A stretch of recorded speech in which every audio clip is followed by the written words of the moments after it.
Hello বন্ধুরা, আলিজার কিচেনে সবাইকে স্বাগত। তো আশা করি আপনারা সবাই ভালো আছেন। তো আজকের রেসিপি হচ্ছে কাঁচা কলার তরকারি। তরকারি ঠিক না, আজকে আমি কাঁচা কলাটা ভাজা করব। তো যার জন্য আমি কাঁচা কলাটা কেটে নিচ্ছি।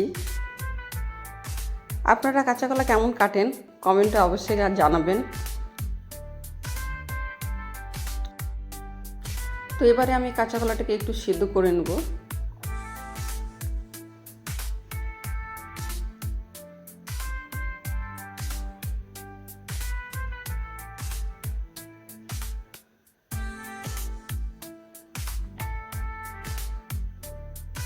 যার জন্য আমি দিয়ে দিলাম হলুদ। এই কলা থেকে একটা কষ বেরোয়, ওই জন্য এটাকে একটু ভাপিয়ে নিচ্ছি।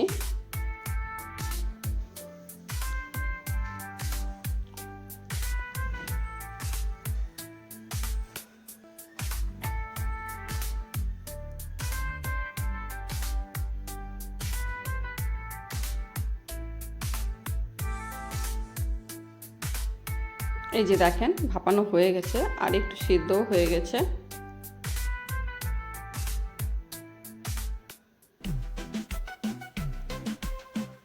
এবারে এটাকে আমি ছেঁকে নিচ্ছি।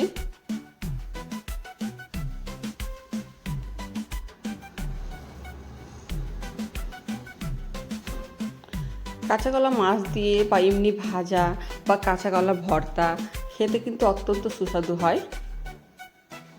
এই যে এখানে আমি পেঁয়াজ কুচি নিয়ে নিয়েছি। এই পেঁয়াজ কুচিটাকে আমি একটু হালকা লাল করে নেব। এবার আদা রসুনের পেস্ট দিয়ে দিলাম।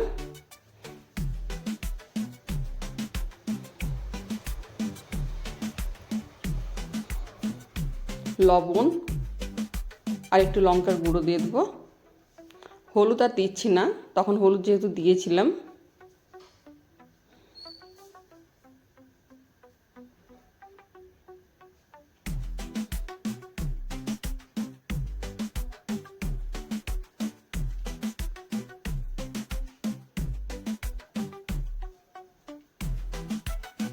এবারে আমি এখানে দিয়ে দেবো 5 মেশালির গুঁড়ো।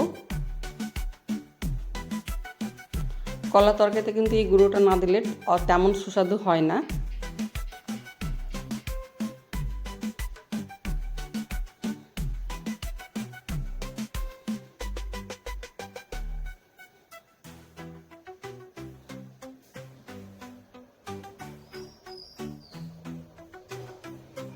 এবারে আমি কলাটাকে একটু কষিয়ে নিব।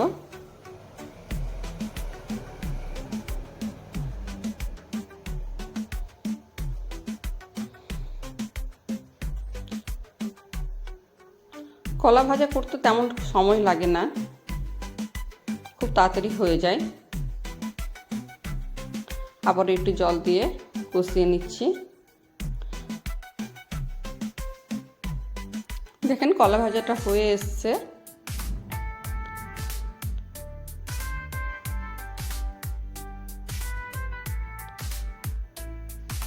কত সুন্দর লাগছে দেখতে বন্ধুরা। এবারে এর মধ্যে আমি একটু কাসুরি মেথি দিয়ে দেব।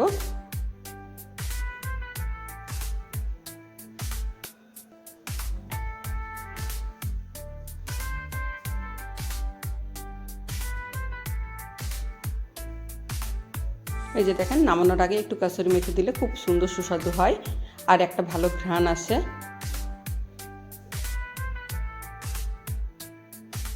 তো ধন্যবাদ বন্ধুরা আমার ভিডিওটি দেখার জন্য। ভালো লাগলে অবশ্যই সাবস্ক্রাইব করে দেবেন।